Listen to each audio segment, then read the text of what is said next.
know how the crime is in Maryland's pretty aggressive. Baltimore's pretty aggressive. Presumptive City State's Attorney Ivan Bates promises a tougher stance on crime. But how do residents feel? We have team coverage as a new face looks to tackle a decades-old problem. Why the key to a safer Baltimore may come from a former mayor's perspective. It's very important getting on the same page with the mayor, the police commissioner. Changes coming to the ballot counting process this November. One gubernatorial hopeful says he's still not ready to trust the results. He's already started to sound like he's preparing to lose. His proposed changes to the voting process and why legal experts say it won't work. Live from WBFF in Baltimore, this is Fox 45 News at 10. Good evening, I'm Kai Jackson. And I'm Rielle Creighton. Ivan Bates is running unopposed to become Baltimore's next city state's attorney, hoping to bring new ideas to a city constantly troubled by violence. In an exclusive interview with Fox 45, he's promising a tougher stance on crime. I've heard from a couple of defense attorneys that their clients have asked them to hurry up and bring their cases in before January. Really? Because they heard Bates is coming and Bates isn't playing. That is true. I am coming and I'm not playing. Here are the numbers Bates is trying to rein in. 267 homicides this year and nearly 600 non-fatal shootings. That includes at least 9 people shot today. Now, both of those numbers are ahead of this time last year. Baltimore City has also seen more than 2,000 robberies and over 500 carjackings this year alone. So how can Ivan Bates get voters to buy into his plan? We have team coverage tonight looking into Bates' plan of action once he takes office. Mackenzie Frost lays out his priorities as Baltimore's presumptive next top prosecutor. Keith Daniels leads us off tonight. Keith, this isn't the first time a new public official is hoping to bring a tougher stance on crime. Well, Rielle, it's all about the presumptive new city state's attorney who says he's going to, quote, prosecute all of the laws on the books. And tonight, reaction from people frustrated and fed up over crime.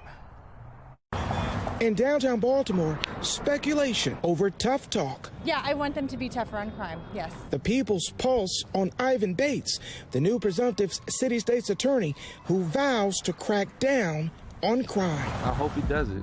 If he wants to do it, that'd be a great thing. I want my kids and I to feel safe in Baltimore City. I want to know how he's going to crack down on it because he's not the first person to say that. Bates. That's what the citizens want, and they have to be able to feel safe. Promising to relentlessly pursue violent offenders and to shift from the current state's attorney's prosecution policy. That there is no public safety value in prosecuting these low-level offenses. Like drug possession and prostitution. Residents now anticipating the stiffer stance. Because of the police brutality that's happened over the last couple of years, I understand that the government has had to make some adjustments and leeway, but I think it's a good thing to kind of crack down on crime. But on the issue of enforcement, notably of low-level crimes, Bates has suggested he and Mayor Brandon Scott may not be on the same page. A critical point. It's very important getting on the same page with the mayor, says former Baltimore Mayor Sheila Dixon, who strayed away from her predecessor's zero-tolerance approach when she took office in 2007, focusing instead on a more data-driven and targeted crime-fighting plan. Tonight, her advice to the current mayor. You have to work in partnership. You're not going to always agree, but the ultimate goal is he wants this city, and when I say he, I'm talking about the mayor, he wants to reduce crime. So all of those holistic programs, mental health, etc., those programs are excellent and are needed, some of them. But you've got to send a message to the criminal that we're not going to tolerate it. During Dixon's time in office, homicide stayed below 300. The city on pace now to see its deadliest year in office in more than a decade, with more than 300 homicides each year for the past 7 years.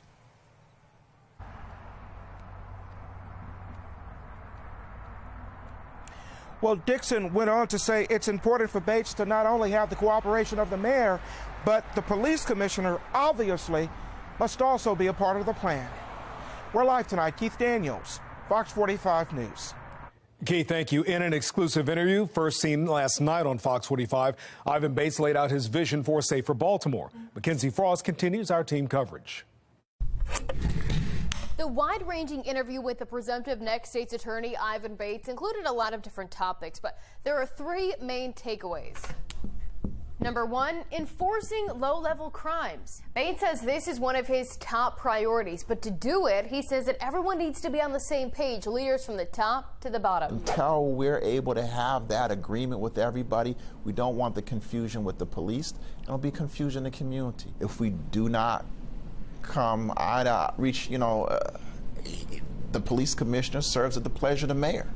So I may just be all alone and said, hey, here I am, I'm ready to proceed. I would do everything I can to have that working relationship with the mayor, to explain to the mayor that that's what the citizens want, and they have to be able to feel safe. But I can't make anyone do what they don't want to do. Number two, removing squeegee kids. Bates wants to remove the squeegee kids from the corner, and that's different from where the mayor currently stands on this. Bates tells me that he does not agree with the way the mayor's law department is interpreting the current law. He says the kids should not be on the corners, and he wants to start enforcing it. Yeah, I'm not trying to penalize the juvenile. But also, I want to understand in the middle of the school day, why are they out there on that corner and why are they not in school? I don't want to necessarily do it in the criminal justice system, but if I have to, then I will. Number three, working with Mayor Scott and Police Commissioner Michael Harrison. Bates tells me that having a working relationship with these two leaders will be crucial to ensure that priorities are in line and that policies are clearly communicated. We know that the mayor and Bates have already met, and Bates also tells me he had lunch with the police commissioner, and one thing that he says they talked about was making sure that officers know they can enforce the laws that are currently on the books. And it was a terrific lunch. January 3rd, when I take the office, if the law's on the books, the police have the opportunity to enforce it. Now, how do we do that? That's up to your discretion. I'm not the police. But trespass, loitering, low level, maybe you give a warning the first time, then a citation, and then the third time, you're probably gonna have to go to jail. Do the officers know that they'll have that ability to do that? Because that's a change from the current policy. I told the police commissioner that's what I would like to go ahead and do, and that as far as I'm concerned, the state's attorney, if the law's on the books, that the officers can enforce it. I think that's part of the communication. But the police commissioner, they have to make the decision if they're going to do that or not. Did he say he would? I believe he will. Okay. In the sense that I don't want to speak for the police commissioner. He had a big smile on his face. But for the police commissioner to make those changes, he needs the approval of Mayor Brandon Scott. So we sent the mayor's office some questions for Mayor Brandon Scott, asking, does the mayor agree that enforcing low-level crimes needs to happen?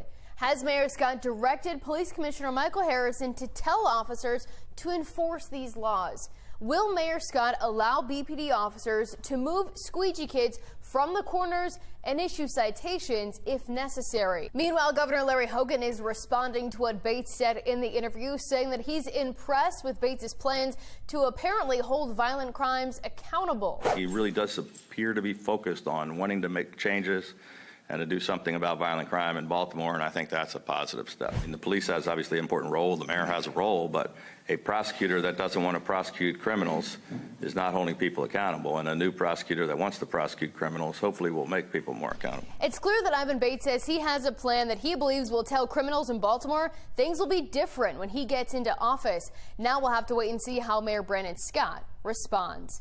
At the Accountability Desk, Mackenzie Frost, Fox 45 News. Well, Bates has also promised to crack down on repeat violent offenders. Back in June, Joseph Black was arrested after hitting a police officer allegedly with a car twice and then dragging them several feet. His rap sheet includes at least 19 other crimes. Less than a month earlier, Austin Davidson shot and killed Wicomico County Sheriff's Deputy Glenn Hilliard while Hilliard was trying to arrest him. Davidson had been let out of a Baltimore City prison on a plea deal in 2019. Bates says that he'll be tougher on repeat offenders than the current city state's attorney, Marilyn Mosby. Bates also discussed recent developments in the Adnan Syed case. Mackenzie's entire 30-minute interview is available right now at foxbaltimore.com. We are following breaking news tonight in Northeast Baltimore. A large police presence at a pair of locations. On your left, this is the scene along Ashland Court, and on the right, a live look at East Madison Street. Fox 45 has crews at both scenes, and we are working to learn more. We'll keep you updated both on air and online. Baltimore police say a man was shot around 8 o'clock this evening on Nelson Avenue. The victim was shot in the back and is now recovering at the hospital. This comes as at least 8 people have been shot in Baltimore over the past 24 hours. Alexa Ashwell pushes city leaders on the recent violence, coming up at 10:30. We're learning more about the death of a 4-year-old boy in Baltimore. The state medical examiner says the boy's death has been ruled a homicide caused by intoxication. In early March, Baltimore police were called to an unresponsive child near Garrison Middle School in West Baltimore. When officers arrived, medics were treating 4-year-old Orion Thomas. He was later pronounced dead at the hospital. Well, despite a court ruling allowing mail-in ballots to be counted early, more than half of Maryland's voting jurisdictions will still wait until after Election Day. State Board of Elections officials say that they will release the results of in-person early voting and mail-in ballots shortly after polls close at 8 p.m. on November 8th. Certification of the elections will not occur until November 18th. 9 Maryland counties and Baltimore City still plan on counting ballots early. Republican gubernatorial nominee Dan Cox has been vocal about challenging election results in the past. A group of his supporters wants to make major changes to the ballot counting process. Fox 45's Rebecca Pryor explains why that may be a struggle. Democracy's at stake, right? It wouldn't be the first time Dan Cox denied the results of an election, with a history of claiming the 2020 election was stolen from Donald Trump, working as a lawyer on his behalf and co-hosting busing to Washington, D.C. on January 6, 2021 for his Stop the Steal rally. During Wednesday's debate, Cox pressed for how he'll handle the results this November. The way that the election is being carried out this fall, do you believe that will be accurate, and will you accept the results? At this point, it would be similar to saying that before a surgery takes place to find out whether or not, to decide whether or not the surgery went well. Meanwhile, a group of his supporters dedicated to stamping out fraud and inaccuracies in Maryland's voter rolls is currently recruiting hundreds of volunteers to recount ballots by hand immediately after Election Day. He's already starting to sound like he's preparing to lose. Political analyst John Deedy says it would never be allowed under state law. Maryland State Board of Elections also sending the group this letter, reading apart, quote, the local boards are not able to accommodate the requests, going on to say there is no evidence to indicate that the voting system we use does not count accurately. The only way you could do that is if you had some of their people in the room as monitors. And even then, observers are only allowed to watch ballot canvassing, and recounts can only be requested by candidates when the difference between the two is less than 5%. A recent Washington Post University of Maryland poll finding Cox is trailing 32 points behind Westmore. Protests are things where there's a chance. If you lose by 20, 25 points, you end up looking ridiculous. Friday, Governor Larry Hogan echoing those remarks. Obviously, I don't think that makes any sense. The last election we conducted probably better than any state in the country. It remains unclear how many volunteers the voter integrity group has gathered. We reached out for comment, but didn't hear back. We're going to continue to make sure people have confidence in our election system. And what they're doing is trying to throw more suspicion into the election process, which, damages democracy in general.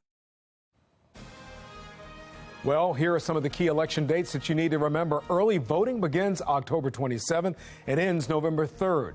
Mail-in ballot request forms must be received by November 1st, and Election Day is November 8th.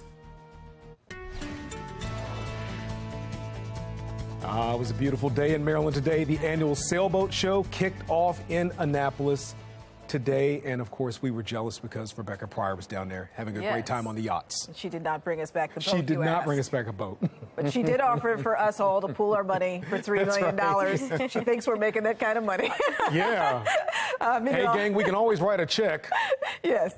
Wink, wink. Meteorologist Jasmine Lomax here now. Jasmine, it was, though, a beautiful day to be out in the water. What can we expect for the rest of the weekend? Oh, yeah, it was an absolutely stunning day. We had plenty of sunshine, temperatures in the upper 60s and the low 70s. Actually, in the Baltimore area, we had a high of 70 degrees today. That's about 1 degree above average for this time of year, but it gets even warmer as we head into Saturday. Temperatures will be around 75 for the high, and that is above average.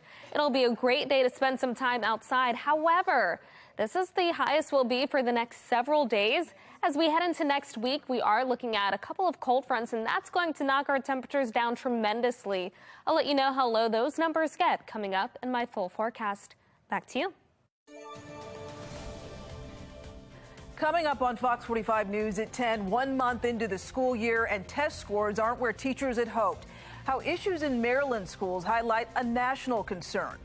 Nearly a dozen people shot across Baltimore over the past 36 hours. Fox 45 looks into what's being done to keep you safe this weekend.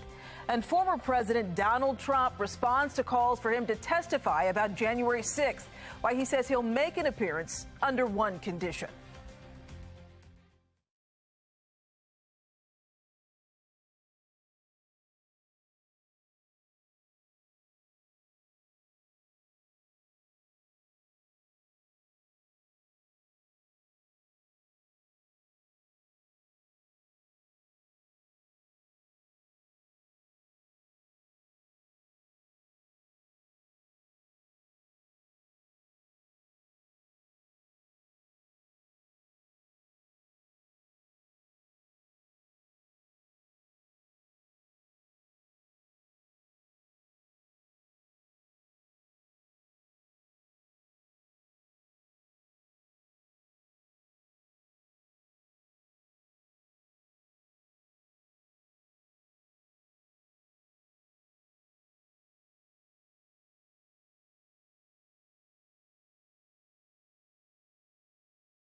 Fox 45 News, winner of 17 2022 Regional Emmy Awards, more than all other Baltimore news stations combined.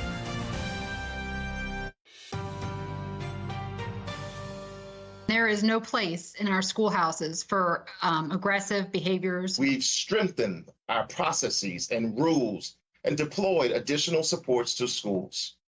Baltimore County school leaders promised a tougher stance on school violence at last night's town hall. The meeting follows a flood of social media videos showing fights inside schools.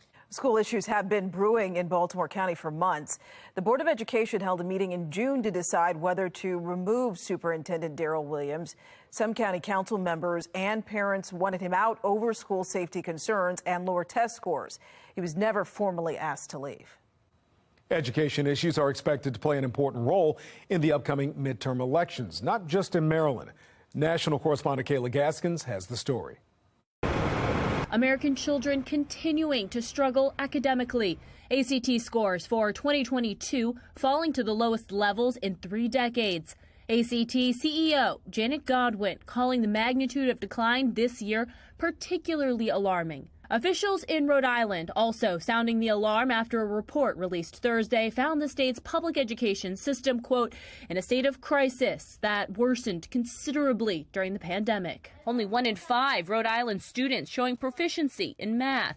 The education crisis bringing together unlikely allies like former Trump cabinet member Dr. Ben Carson. The crisis is that we have so many young people who are not being educated, who simply don't have the tools that are necessary to be successful in our society. And prominent civil rights attorney Ben Crump. We cannot afford to sit on the sideline or look the other way and say it doesn't affect me. We need to have people's feet held to the fire, and it's amazing what people can do when they know somebody's watching them.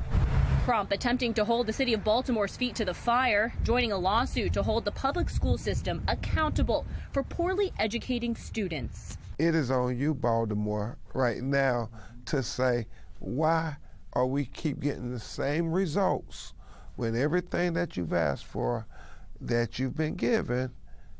At what point do you take responsibility? Carson, Crump, and Armstrong Williams teaming up to write a book to draw attention to the crises. Americans are paying attention. A new Rasmussen poll reporting the vast majority, 77% of likely voters, believe education issues will play an important role this November. I'm Kayla Gaskins reporting. And one note, former HUD Secretary Dr. Ben Carson sits on the board of directors of Sinclair Broadcast Group, which owns FOX45. Our Project Baltimore team has done extensive reporting on the troubles inside Baltimore City schools. To see their complete coverage, head to our website under the Project Baltimore tab.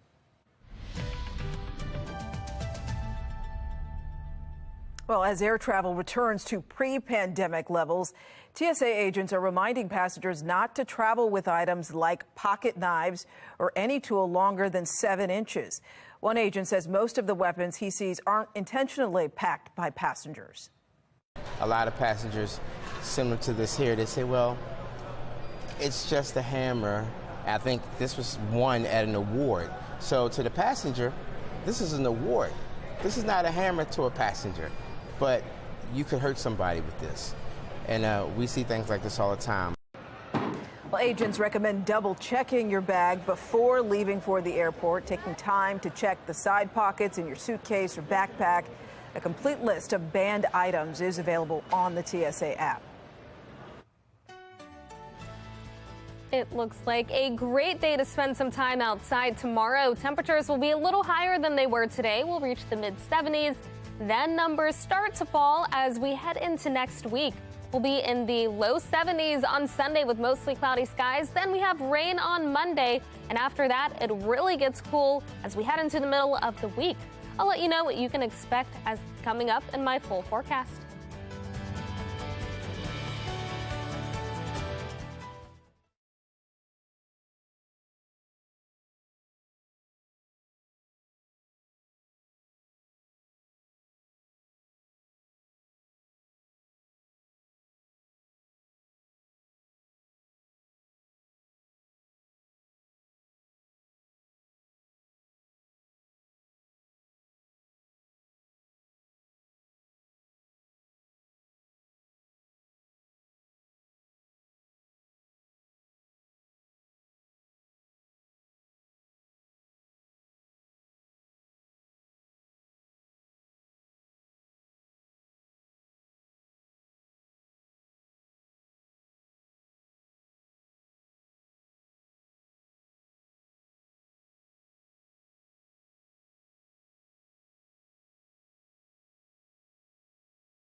Some sad news for Harry Potter fans. Robbie Coltrane, who played Hagrid in the popular movie series, has died. He also appeared in a pair of James Bond movies, GoldenEye and The World Is Not Enough. Coltrane's agent says he died in his sleep at the hospital. Robbie Coltrane was 72. We're learning more about a mass shooting in Raleigh, North Carolina that took the lives of 5 people last night. Police say the suspect is a 15-year-old boy. He allegedly shot 2 people on a neighborhood street before killing 3 others on a nearby walking trail. The victims ranged in age from 16 to 59, including an off-duty officer on his way to work. I saw the faces of Raleigh police officers last night, and their pain was evident. And I know that that's happening all over the city. The suspect eluded a police manhunt for more than 2 hours. It's unclear what charges he will face or if he will be tried as an adult. Help on the way for construction companies and their employees. Why Governor Hogan feels a new round of funding can build a better Maryland. Inflation takes a record jump this month. How the Federal Reserve is planning to reverse that trend. The January 6th committee hearings may be over, but not the controversy. Will former President Trump testify? I'm Scott Thuman on Capitol Hill with new reaction tonight.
Our top story at 10:30 tonight, the relentless violence in Baltimore continues. At least 9 people shot in just over a day. 3 of those victims were killed. Fox 45's Alexa Ashwell is pushing police and city leaders on the recent crime surge. Half of the shootings within this 24-hour span occurred in the city's southern district. So I asked Baltimore police if they believe there's any connection in those cases, as well as city leaders as to what's being done about this violence ahead of the weekend. I mean, it was just so like... A barrage of bullets turning an otherwise peaceful afternoon here in Cherry Hill into a crime scene. 3 people were shot on Cherry Hill Road, one of the victims running into a Family Dollar store for help. somebody came into the store and was like, hey, I got shot, help, please. And it was just like my anxiety shoot from, it was just like, it was all over the place. And then that's when I knew it was real, it was gunshot. It was one of multiple shootings within a 24-hour period across Baltimore. From approximately 2 a.m. Thursday through 2 a.m. Friday, at least 8 people were shot. 3 of those victims killed, and half of those cases occurring in the Southern District. The triple shooting, a man shot in the face while simply driving, police unsure if he was the intended target, and a homicide, a man found shot to death here on West Patapsco Avenue. I just wanted to stop. People fed up with the level of crime, the violence in the Southern District happening in Councilwoman Felicia Porter's 10th District.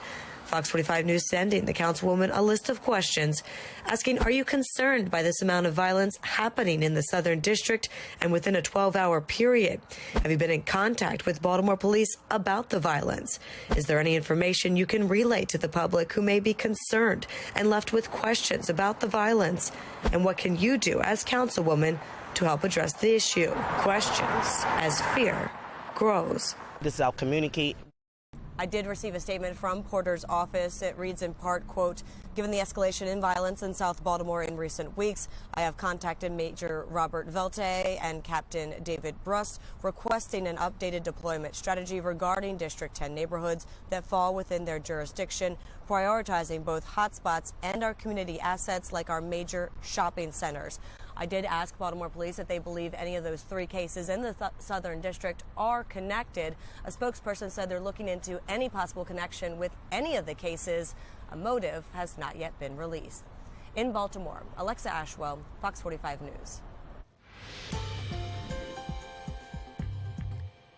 In Anne Arundel County, a police officer has been suspended after accusations of an assault in Baltimore City. The city police issued a criminal summons for that officer last night. He's currently on administrative leave within the department. Baltimore County Police are asking for the public's help in solving the recent homicide of a 40-year-old. Robert Perkins was killed on October 2nd. Police say that he was shot along Brightwater Court in Owings Mills. He died at the hospital several days later. Anyone with information is asked to call Baltimore County Police. The caucus of African-American leaders held a voting rally in Annapolis this afternoon. The father of Ahmaud Arbery was on hand, who says he saw America's racism up close after his son was shot and killed in Georgia. Trying to get equal justice for African-American people and still on the case with my son Ahmaud Arbery. Trying to make sure stuff like that will never happen again. Because I'm in a fight that I didn't ask for. When it went into my family, it brought me in this fight, and I'm going to keep on fighting till I get equal justice for all these African-American children and make sure they be treated fairly in the justice system and all. Activists are encouraging black people to be more active in the community and to make their voices heard this election season. Organizers have held nearly 24 rallies throughout the country with the hope of having 10 million African Americans register to vote.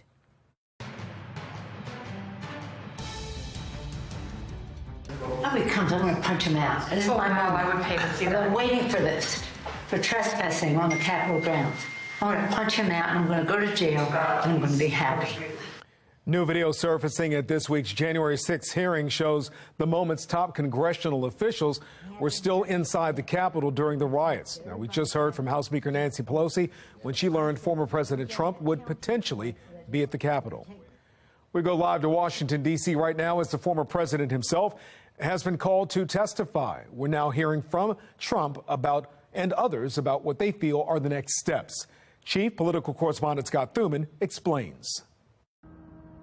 If the goal of lawmakers was to shine a light on what really prompted the January 6th attacks and President Trump's role in the riot, members say that can't truly be nailed down unless Trump himself testifies under oath. It's hard for me to imagine any American citizen being accused of essentially trying to overthrow his or her own government who wouldn't welcome the opportunity.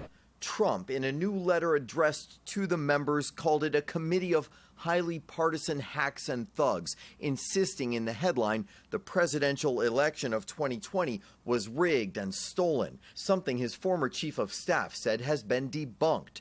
but he did question the committee's motivations. We have learned a great deal. There is no question about it. It struck me that we were having this hearing yesterday on television because of the midterms, and it was designed to make Nancy Pelosi look good and the Democrats look good. Yeah, why don't you get the president to tell them to leave the Capitol? The goal, they say, is to prevent a repeat in the future. Some question if the real purpose was to weaken or deflate Trump's followers and the MAGA movement just in time for elections. And they're rushing it because the House may turn and be a different House in January. The speed that they're doing this is simply reflects the dislike and hatred they have for Donald Trump. When he comes, I'm going to punch him out. This is my mom. I would pay to see that. I'm waiting for this. Sentiments that could carry over at the ballot box. I think his behavior during the January 6 events was just deplorable. But that does not mean that it's solved by having a House committee which is completely biased, completely unwilling to be fair. I think it's really unfortunate for our country. In that letter to the committee, Trump did not indicate if he's willing to testify, although on social media he did post a link to a report that he's considering it if his testimony would be aired live on TV. On Capitol Hill, I'm Scott Thuman. Topping your consumer news, Governor Larry Hogan is announcing a new infrastructure initiative. The Jobs That Build plan will supply contractors and employees with up to $10,000 per employee to be used for housing, childcare, and recruitment. The bipartisan infrastructure law creates enough demand to fill millions of jobs nationwide. But a recent national survey found that 91% of construction firms are having a difficult time filling positions. As one economist recently stated, the industry has the work, it just needs the workers. Governor Hogan says that the state will make an initial investment of $15 million into this program. Another woeful week on Wall Street. All three major indices down more than 1% at today's closing bell. Now, this caps an 8th losing week in the past 10 weeks. And this as inflation jumped 8.2% in September compared to a year ago. Treasury Secretary Janet Yellen says the Biden administration is working to try to offset those numbers, specifically around energy prices. Whether it's the strategic petroleum reserve or the price cap on Russian oil to hold down energy prices in the United States. But the Fed we'll leave it up to the Fed to take the primary role here. Well, Maryland's average price for a gallon of gas is $3.75 a gallon, up more than 15 cents from this time last week. Well, CW is celebrating the life and legacy of Queen Elizabeth II with a new special, The Woman Behind the Crown, hosted by Kevin Frazier, who is a former Fox 45 News photojournalist. The event looks into the love story and the sense of humor, as well as the royal family's numerous scandals. Oh, what you'll see is, and you'll hear from people who knew her best. I mean, this is a woman who never really granted a sit-down interview. So there isn't a lot known about her day-to-day activity. And so we talked to palace experts, good friends, people who worked inside Buckingham Palace and that knew her and saw her movements. And, you know, one of the things that all the people we talked to, you see the Queen as the Queen. And what everyone said was that she had this wicked sense of humor. So you'll get to hear those stories about her. Well, you can watch tomorrow night, at 8:30 on the CW, Baltimore. The Baltimore Running Festival returns tomorrow at a runner's luncheon this week. Mayor Brandon Scott explained its impact on the city, along with other major sporting events like the Preakness and Baltimore Cycling Classic. The Running Festival is yet another example of being able to host a great sporting event here in Baltimore. But unlike those events, the Baltimore Running Festival is something which people from all walks of life can participate in, and running is obviously a great way to get in and stay in shape. The marathon and 10K start at 8 a.m. in the morning. The 5K gets underway at 7:30. Now, several streets along the race will be closed throughout the morning and afternoon. A full interactive map of the course and closures is available at BaltimoreMarathon.com. It's Breast Cancer Awareness Month, but millions of American women may be losing out on key health information. Spotlight on America investigates a hidden risk. The Department of Justice appealing President Trump's special master, their fight for greater access to documents taken from his Mar-a-Lago home. And get ready for a cool night as temperatures fall to the upper 40s, keeping us close to average, but then it gets very warm tomorrow. I'll let you know what to expect for the rest of the weekend coming up in my Weather Authority forecast.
Well, it was a beautiful fall evening. You can see that some of the colorful foliage at Druid Hill Park.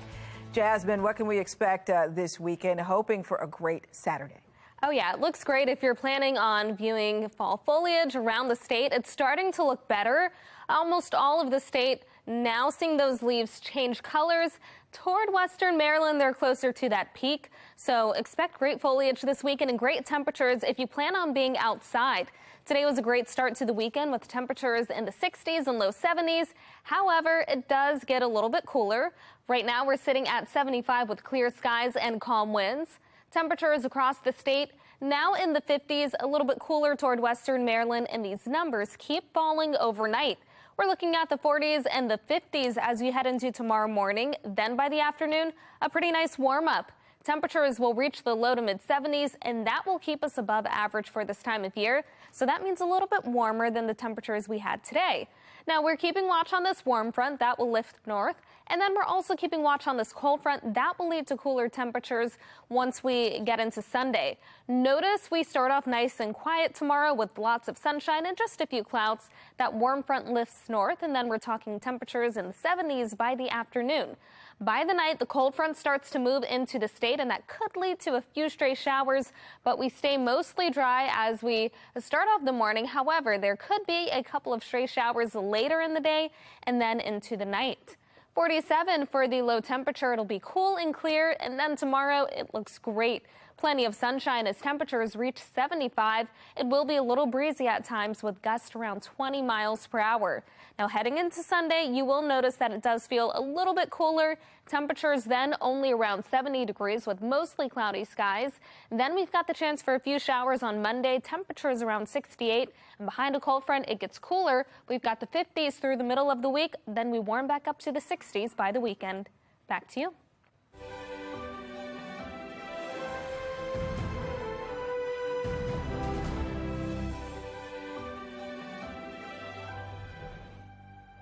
It's Breast Cancer Awareness Month, and Spotlight on America is pressing to ensure women have access to crucial health information that could save their life. But as Lisa Fletcher reports, some women are still being left in the dark about their health. I got the letter saying, I'm fine. So I threw it in the garbage. I was like, good. Suzanne McDonald was 48 when she got a routine mammogram that came back all clear. What the x-ray didn't see was what was actually happening in her body. It was late stage, so it was 3C, which is right before 4. McDonald's late-stage breast cancer was concealed by dense breast tissue, something she'd never heard of. But even with the negative mammogram, she knew something was wrong and pushed for additional screening, which led to her diagnosis and the aggressive treatment that would save her life. I had 4 rounds of a really heavy-duty chemo drug and then another 12 rounds of a different chemo drug. After that, I had 25 rounds of radiation. She is well aware of what would have happened if she hadn't asked for that additional screening. I wouldn't be here today, and I'm not even supposed to be here right now. McDonald's story is all too common for millions of women in the U.S. Nearly 40% of women are estimated to have dense breast tissue, which makes a woman 4 to 6 times more likely to develop cancer. Density has nothing to do with the size or appearance of the breast. It's all about how breast tissue shows up in an image.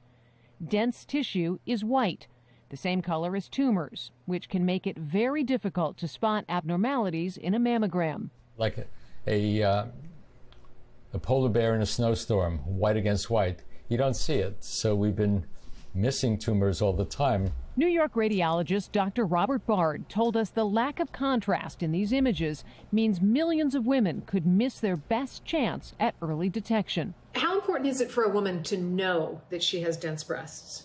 Women with dense breasts are 5 to 7 times more likely to develop a breast tumor. Dr. Bard told us that women with dense breasts should talk to their practitioner about additional screenings, like ultrasounds or MRIs, that can detect a tumor regardless of density. But what women don't know, they can't ask for. As of right now, 38 states have some requirement to notify women in writing about their breast density following routine mammograms, though the exact language varies. In many states, there's no requirement to tell women at all.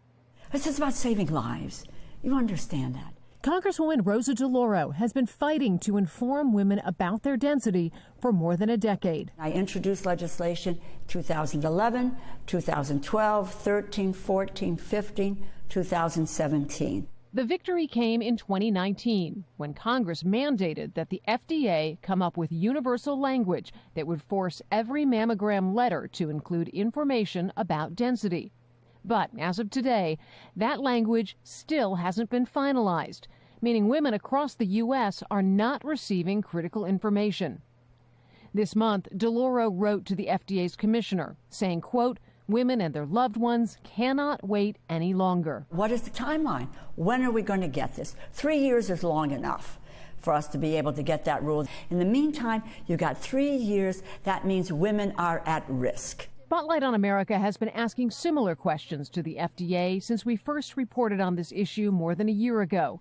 And every inquiry yielded the same cut-and-paste response. The FDA is continuing to work diligently to finalize the rule to amend the existing mammography regulations. They're all sending us the exact same language, saying that they're working diligently. At what point is it not diligent to take this long? No, it shouldn't take this long. It should never be, and that is not an acceptable answer. So we are going to be all over them. Suzanne McDonald says her doctors didn't think she'd survive more than 5 years when she was diagnosed. It's been nearly 15. What would you say to that woman right now? You did it, girl. You did it. And there's a reason for it. Somewhere in there, it's a purpose somewhere. She now devotes herself to the nonprofit organization Are You Dense, which raises awareness and fights for standards that would inform all women about breast density. There is no reason why women should not know about their density and the risk it poses. How long are we going to have to wait for this? Please, please. For Spotlight on America, I'm Lisa Fletcher. Organizing a recount before most of the ballots have even been cast. Why a group is already calling the gubernatorial election result into question. 3 players ruled out ahead of Sunday's game with the Giants. Plus, Johns Hopkins puts its undefeated record on the line. Coming up next on Sports Unlimited.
Other highlights.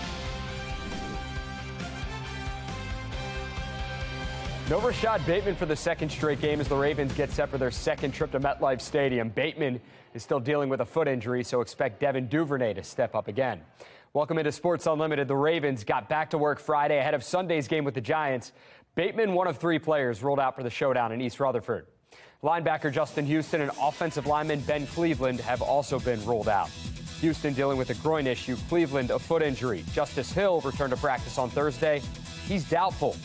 Here's John Harbaugh on how Hill's progressing. He's doing well. You know, he's doing great, and just kind of see how he's feeling.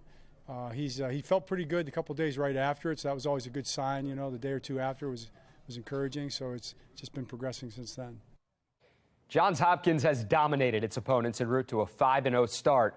Not to mention the Blue Jays sit atop the Centennial Conference standings, but Friday night, they faced their toughest test yet. Third place Muhlenberg in town, looking to hand the Blue Jays their first loss of the year. Ryan Stevens keeps it himself here for the score. Extra point gave the Blue Jays a 14-point cushion. Blue Jays go on to win a close one, 34-27, the final score. Coming up tonight, undefeateds clash on the gridiron as two of the city's best go head-to-head.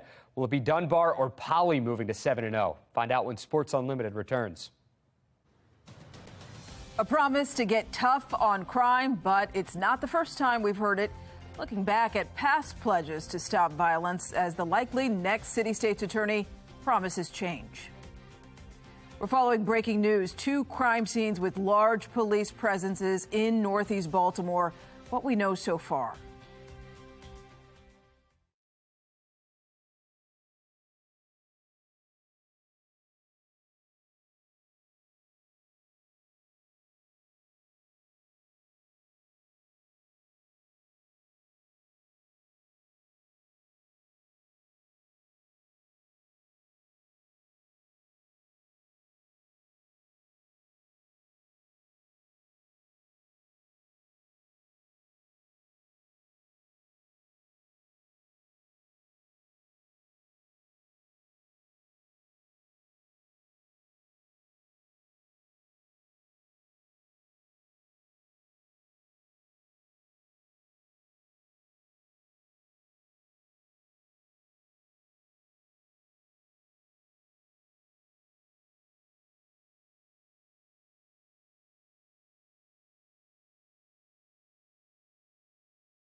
It's Purple Friday here at Fox 45, and we are highlighting some of our favorite viewer submissions on Chime In. This one is from the Simpson family, decked out in their purple and ready for the big game. And check this one out from Sean and Ruth Graham, a house divided as we see some Ravens and New York Giants gear. We want to see your purple pride. Submit photos of your Ravens gear, of you and your Ravens gear, to foxbaltimore.com/chime-in or through the Chime In app. The likely next city state's attorney says he's going to crack down on crime. We examine his plan and ask if he'll be able to work with city leaders. The search for answers to crime seem elusive. We'll hear from Baltimore residents and past leaders about what they believe needs to be done. And a demand for a recount before the election even takes place. We'll tell you what Dan Cox supporters want and why many say it's not likely to happen. Live from WBFF in Baltimore, this is Fox 45 News Late Edition.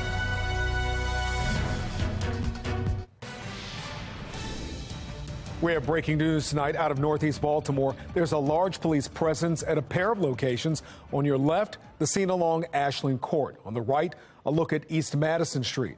Fox 45 is working to learn more about exactly what happened at both locations. We'll keep you updated on air and online at foxbaltimore.com. A surge in violence across Baltimore is renewing concerns over the fight against crime. Since Thursday morning, 8 people were shot, 3 of them killed. The incidents involved a triple shooting at a dollar store and a man shot in the face while driving his car. Some residents are worried. Somebody came into the store and was like, hey, I got shot, help, please. And it was just like my anxiety shoot from, it was just like, it was all over the place. And then that's when I knew it was real, it was gunshots. I just wanted to stop.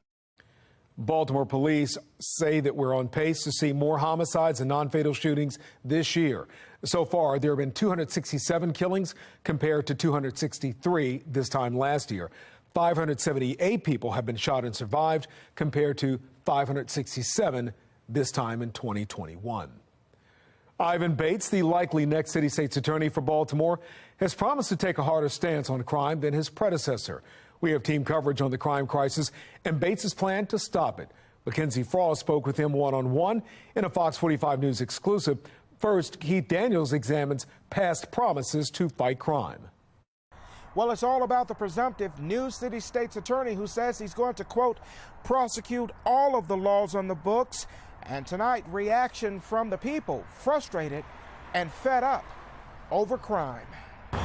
In downtown Baltimore, speculation over tough talk. Yeah, I want them to be tougher on crime, yes. The People's Pulse on Ivan Bates, the new presumptive city state's attorney who vows to crack down on crime. I hope he does it.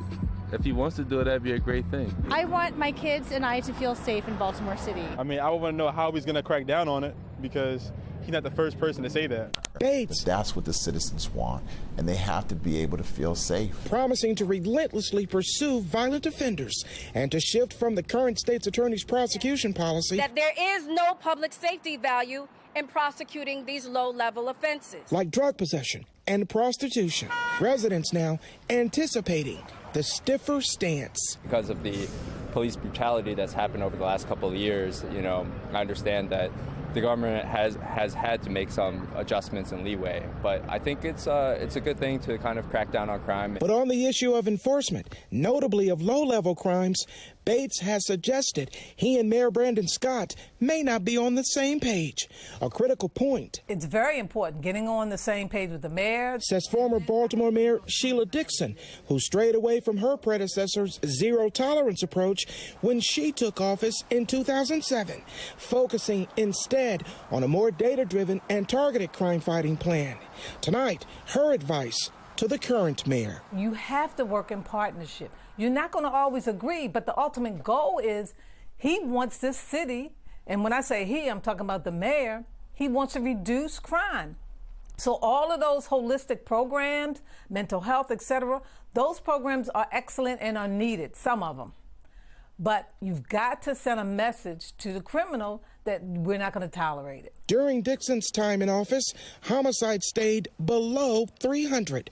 The city on pace now to see its deadliest year in office in more than a decade, with more than 300 homicides each year for the past 7 years. People want to be able to live in their neighborhoods and communities and feel safe. Well, Dixon went on to say it's not only important for Bates to get the cooperation from the mayor, but the police commissioner obviously must also be a part of the plan. Reporting tonight, Keith Daniels, Fox 45 News. I've heard from a couple of defense attorneys that their clients have asked them to hurry up and bring their cases in before January. Really? Because they heard Bates is coming and Bates isn't playing. That is true. I am coming and I'm not playing. During an exclusive interview with Fox 45's Mackenzie Frost, Ivan Bates detailed his plans for fighting crime. Mackenzie continues our team coverage, walking us through what's next. The wide-ranging interview with the presumptive next state's attorney, Ivan Bates, included a lot of different topics, but there are 3 main takeaways. Number 1, enforcing low-level crimes. Bates says this is one of his top priorities, but to do it, he says that everyone needs to be on the same page, leaders from the top to the bottom. Until we're able to have that agreement with everybody, we don't want the confusion with the police. It'll be confusion in the community. If we do not come reach, the police commissioner serves at the pleasure of the mayor. So I may just be all alone and said, hey, here I am, I'm ready to proceed. I would do everything I can to have that working relationship with the mayor, to explain to the mayor that that's what the citizens want, and they have to be able to feel safe. But I can't make anyone do what they don't want to do. Number 2, removing squeegee kids. Bates wants to remove the squeegee kids from the corner, and that's different from where the mayor currently stands on this. Bates tells me that he does not agree with the way the mayor's law department is interpreting the current law. He says the kids should not be on the corners, and he wants to start enforcing it. Yeah, I'm not trying to penalize the juvenile. But also, I want to understand in the middle of the school day, why are they out there on that corner and why are they not in school? I don't want to necessarily do it in the criminal justice system, but if I have to, then I will. Number 3, working with Mayor Scott and Police Commissioner Michael Harrison. Bates tells me that having a working relationship with these two leaders will be crucial to ensure that priorities are in line and that policies are clearly communicated. We know that the mayor and Bates have already met, and Bates also tells me he had lunch with the police commissioner, and one thing that he says they talked about was making sure that officers know they can enforce the laws that are currently on the books. And it was a terrific lunch. January 3rd, when I take the office, if the law is on the books, the police have the opportunity to enforce it. Now, how do we do that? That's up to your discretion. I'm not the police. But trespass, loitering, low level, maybe you give a warning the first time, then a citation, and then the third time, you're probably going to have to go to jail. Do the officers know that they'll have that ability to do that? Because that's a change from the current policy. I told the police commissioner that's what I would like to go ahead and do, and that as far as I'm concerned, the state's attorney, if the law's on the books, that the officers can enforce it. I think that's part of the communication. But the police commissioner, they have to make the decision if they're going to do that or not. Did he say he would? I believe he will. Okay. In the sense that I don't want to speak for the police commissioner. He had a big smile on his face. But for the police commissioner to make those changes, he needs the approval of Mayor Brandon Scott. So we sent the mayor's office some questions for Mayor Brandon Scott, asking, does the mayor agree that enforcing low-level crimes needs to happen? Has Mayor Scott directed Police Commissioner Michael Harrison to tell officers to enforce these laws? Will Mayor Scott allow BPD officers to move squeegee kids from the corners and issue citations if necessary? So far, the mayor's office not responding. Meanwhile, Governor Larry Hogan is responding to what Bates said in the interview, saying that he's impressed with Bates's plans to apparently hold violent crimes accountable. He really does appear to be focused on wanting to make changes and to do something about violent crime in Baltimore, and I think that's a positive step. And the police has obviously an important role, the mayor has a role, but a prosecutor that doesn't want to prosecute criminals is not holding people accountable, and a new prosecutor that wants to prosecute criminals hopefully will make people more accountable. It's clear that Ivan Bates says he has a plan that he believes will tell criminals in Baltimore things will be different when he gets into office. Now we'll have to wait and see how Mayor Brandon Scott responds. At the Accountability Desk, Mackenzie Frost, Fox 45 News. Now, a Fox 45 News alert in 3, 2, 1. The violence continued in Baltimore tonight. Another shooting in the city. City police responding to the scene near Nelson and Cordelia Avenue just after 8 o'clock tonight. At that scene, officers found a man who had been shot in the back. He was taken to the hospital with non-life-threatening injuries. Well, the investigation into the shooting is ongoing. Anyone with information is asked to contact Baltimore Police or Metro Crime Stoppers. Kai. Real, thank you. We're learning more about the death of a 4-year-old boy in Baltimore. Police are now calling his death a homicide caused by intoxication. In early March, police took a call for help regarding an unresponsive child near Garrison Middle School in West Baltimore. When officers arrived, paramedics were treating 4-year-old Orion Thomas, who later died at the hospital. A group supporting Republican candidate for Governor Dan Cox want a hand recount immediately after Election Day. Cox claimed the 2020 election was stolen from former President Donald Trump, though evidence refutes that claim. The Maryland State Board of Elections says it will not be able to accommodate that request from the group because there is no reason to believe the voting system is flawed. Political analyst John Deedy says the preparation for a recount so far ahead of the election is unusual. He's already starting to sound like he's preparing to lose. You'll protest for things where there's a chance. If you lose by 20, 25 points, you end up looking ridiculous.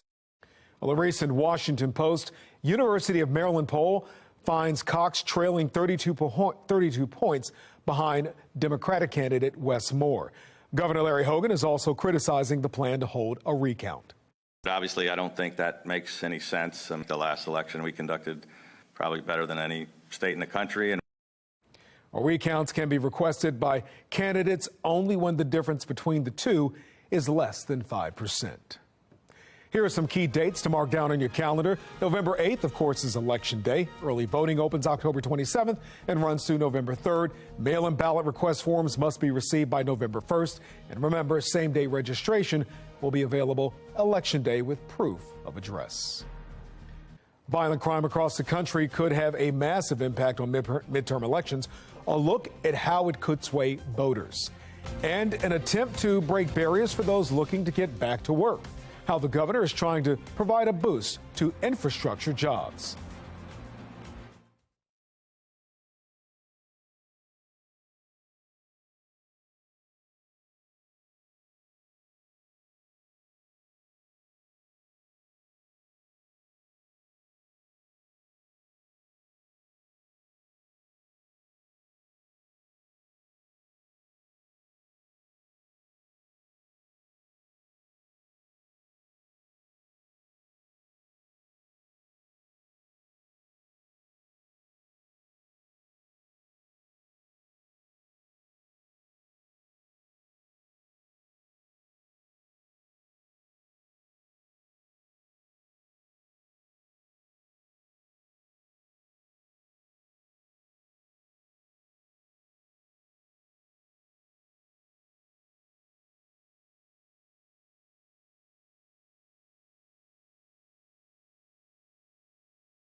Here's a look at today's top trending stories. Number one, the State Board of Elections has released its schedule for ballot counting. More than half of Maryland's jurisdictions won't begin counting until after Election Day, despite a ruling allowing mail-in votes to be counted early. Results of in-person early voting and mail-in ballots will be announced after polls close at 8 o'clock November 8th. The vote certification, though, will not happen until the 18th. For the list of counties which will count mail-in ballots early, go to our website, foxbaltimore.com. Number two, Governor Hogan is announcing a new initiative to, quote, eliminate post-pandemic barriers to careers in infrastructure. The Jobs That Build initiative will supply contractors and employers with up to $10,000 per employee to be used for housing, childcare, training, and other recruitment purposes. The bipartisan infrastructure law creates enough demand to fill millions of jobs nationwide. But a recent national survey found that 91% of construction firms are having a difficult time filling positions. As one economist recently stated, the industry has the work, it just needs the workers. Governor Hogan says the state will make an initial investment of $15 million into the program. Number 3, Anne Arundel County Police are suspending an officer after accusations of assault in Baltimore City. City police issued a criminal summons for the officer last night. He's currently on administrative leave within the department. New developments in the Mar-a-Lago document investigation, the latest on the fight over the special master. And it's going to be a chilly night as temperatures fall to the mid to upper 40s. However, we're in for a nice warm up and lots of sunshine tomorrow. I'll let you know how the weekend shapes out coming up in my full forecast.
The Justice Department is asking a federal appeals court to overturn the appointment of a special master in its investigation into former President Trump.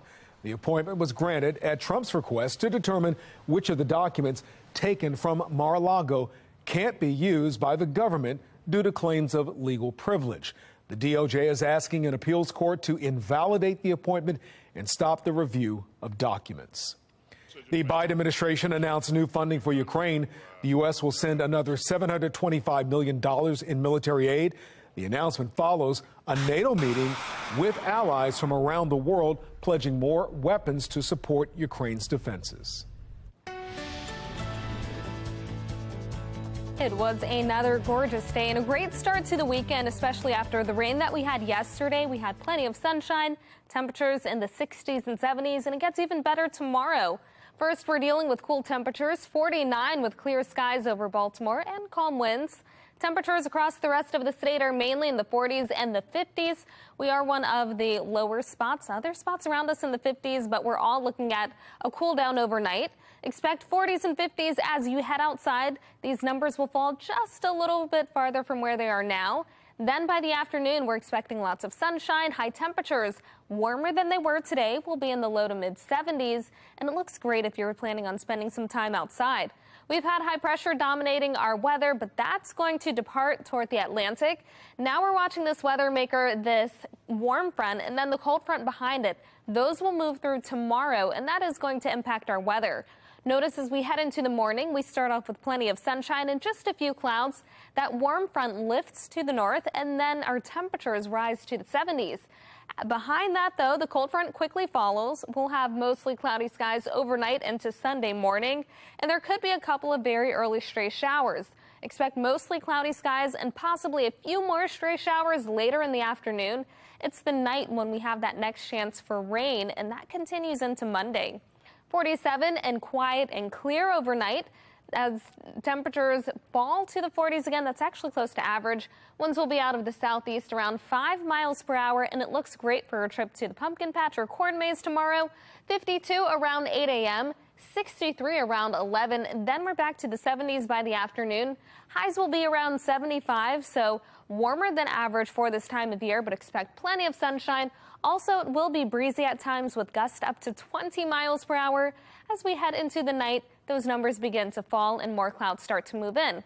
That's all ahead of that cold front. Expect mostly cloudy skies on Sunday. There's a slight chance for a stray shower in the afternoon, but rain chances increase overnight and into Monday.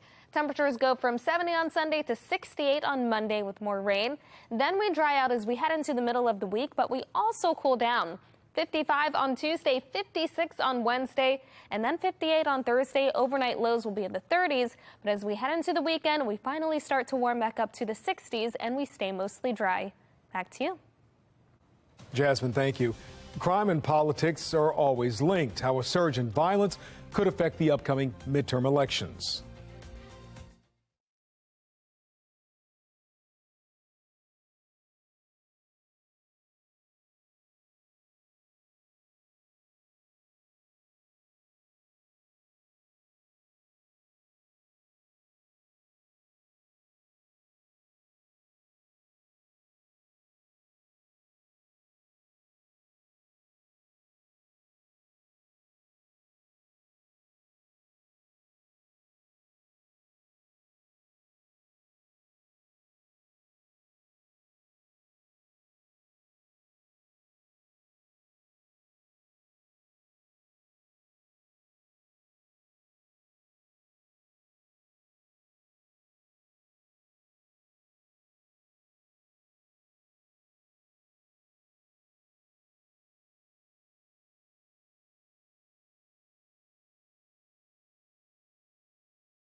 Crime has become a key issue in this year's midterm races.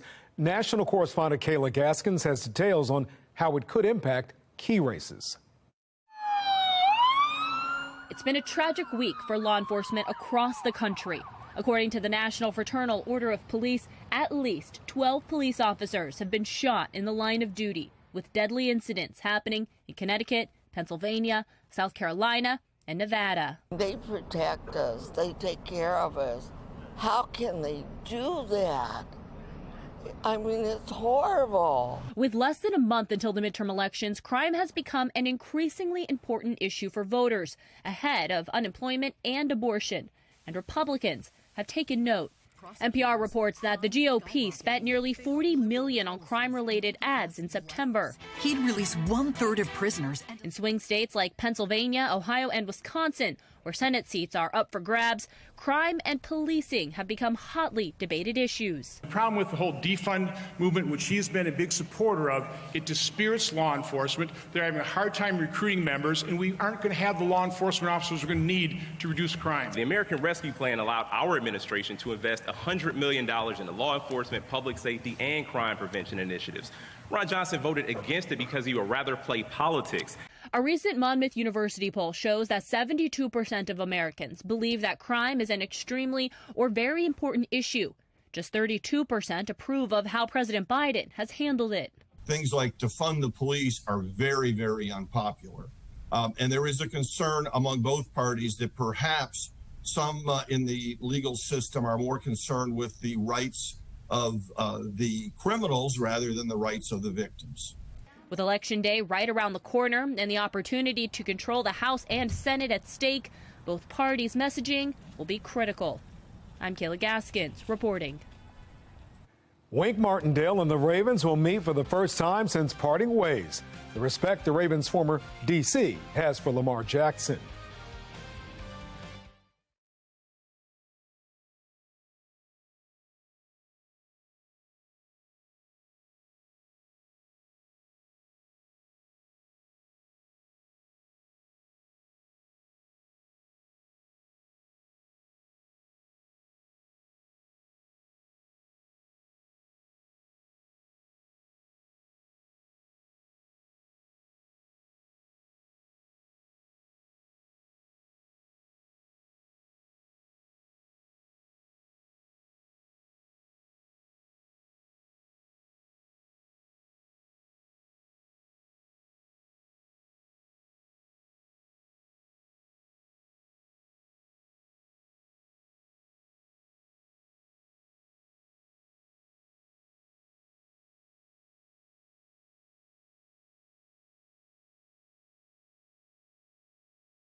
This Fox 45 News segment is sponsored by BCSBN, the Black College Sports Broadcasting Network.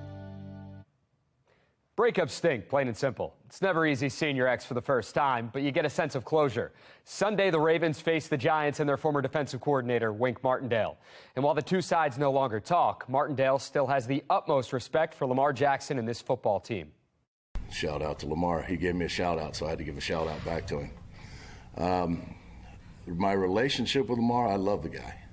I think, that it's another great challenge. We went from, Aaron Rodgers, league MVP, to now we're going to Lamar Jackson, league MVP, back in 19. So I was with him when he did that, and he is an unbelievable player. And for anybody that wants to say anything that he's not, okay, because he's unbelievable.